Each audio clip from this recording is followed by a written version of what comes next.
Hi, Bob Andersen here, talking property development.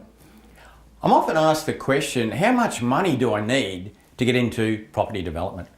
Now, it's a bit like a piece of string or a rubber band, that question, because first of all, it depends on the size of the project and also the locality, because as we know, some localities can be very expensive and others, particularly in regional areas, are far less so. So that's got a bit to do with it, but also, what you'll find as you do smaller projects, maybe one or two, maybe a splitter.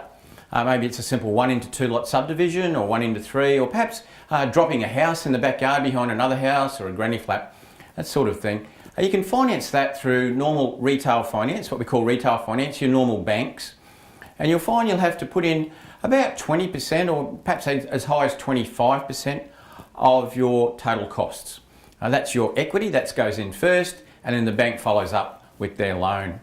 When you get slightly larger projects, perhaps 3 or 4 townhouses or larger, you can use what we call commercial finance. It's still available from the banks and other sources, but in this case, you're normally looking to put in about 25%, what we call equity. 25% of the total development costs would go in. And that's pretty normal these days. It varies a little bit up and down in time, but that's pretty well standard most of the time. Now the point is, do you have to have that money to be a property developer? And the answer is no.